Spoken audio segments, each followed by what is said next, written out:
the fan celebration of the Mandalorian and Grogu. This is so amazing.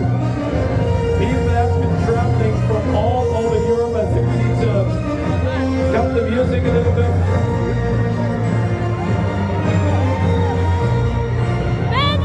Okay. It was impressive, but it was too loud.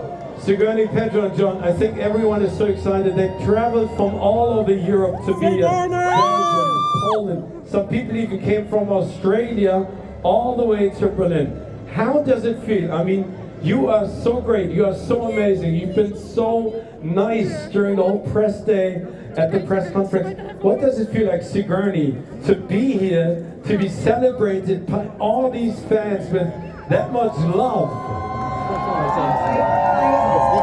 Thank you so much for this amazing welcome, and I have to say what really is thrilling is that you have so many different fans who are dressed. Sigourney, we love you! This isn't like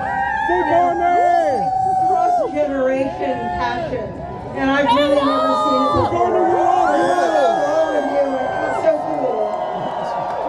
John, you have created in a positive way a monster with the Mandalorian and Grogu. This is so amazing. Look at all these people with all the fan gear and with all the merchandise.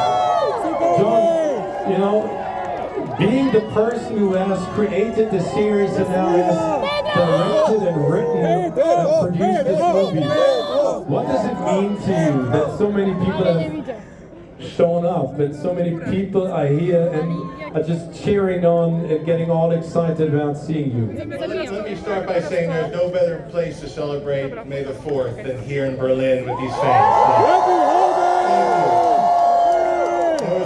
There was a good piece of scheduling. Thank you, Lucasfilm and Disney.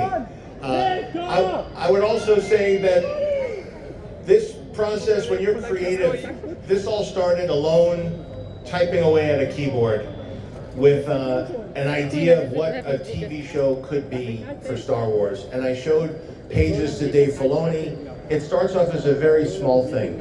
And then through bringing the cast in, the crew, the artists, it starts to build and grow until finally it gets out to the world. And then the world tells you if you've done something they like. And this little character that was created just by, you know, sitting alone and imagining what could be turned into something that's so beloved and brought so much happiness to so many people. And also the Mandalorian as an iconic silhouette and face in the Star Wars world makes me very honored that I could have characters that are standing side by side with Darth Vader, Luke Skywalker, R2-D2, Han Solo, and I'm proud to be a part of that tradition. And thank you so much for your creative input and for your stamina to pull this through.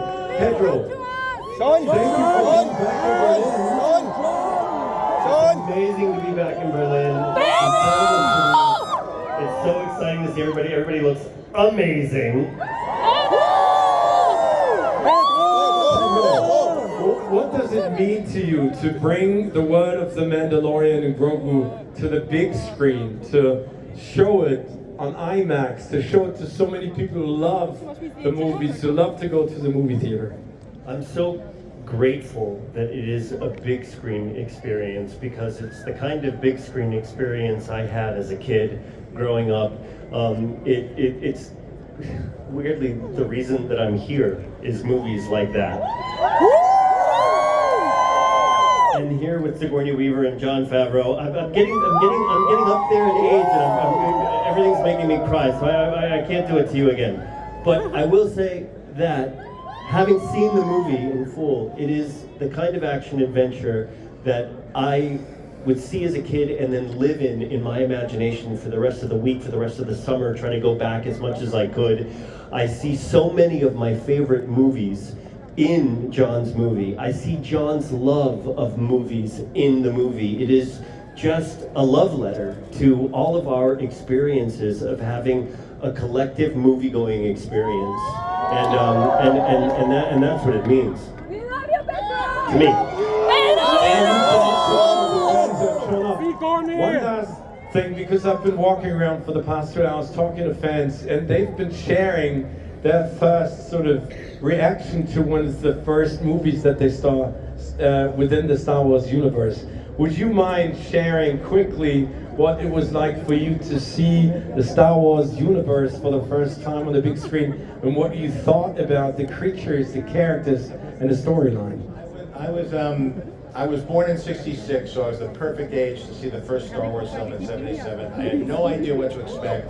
And from the minute that first the blockade runner goes past, I said, that's cool. And then the Star Destroyer passed over my head and kept going and kept going, and I felt the crowd erupt. And from that moment on, my life was changed. And I wanted to learn everything I could about visual effects. How did they do these things?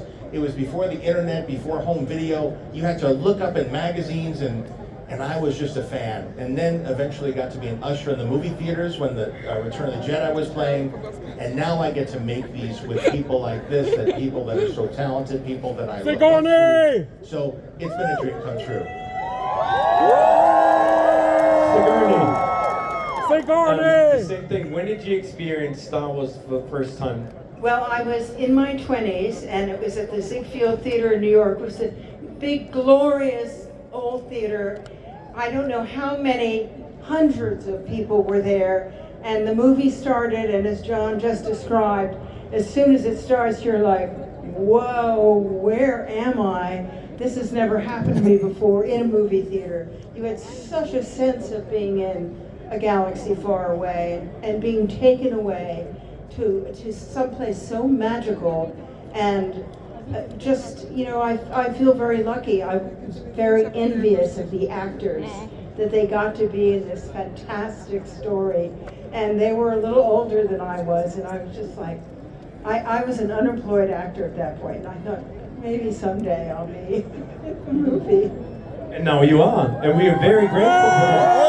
Thank you so much. Pedro, last but not least. It's funny that you saw, there was a re-release of Empire Strikes Back that I saw at the Ziegfeld in New York when I was in my 20s. So I love sharing that with you. But also, as a kid, I saw them all. I've got to do my research and find out how I saw the first Star Wars movie in the movie theater, but I know that I did. Empire Strikes Back and Return of the Jedi, I remember the day we got tickets to see it finally, because it was like our fourth attempt. Weeks had passed, people had seen it, my sister had seen it. I hadn't seen it yet, and because it was always sold out, and then we finally got tickets, and it felt like, I don't know, getting the golden ticket, winning the lottery, you know? That is kind of the feeling that we are having here in Berlin. Winning the lottery with the three of you being here presenting 25 minutes of the Mandalorian and Grogu. Thank you so much, John. Thank you so much, Sigourney. Thank you so much, Pedro. Thank you, Berlin. And we have a special treat for our fans because it's May the 4th. We have a countdown going down from 4, 3, 2, go! Grogu confetti. Thank you so much, Berlin. Give it up for our guests. Pedro!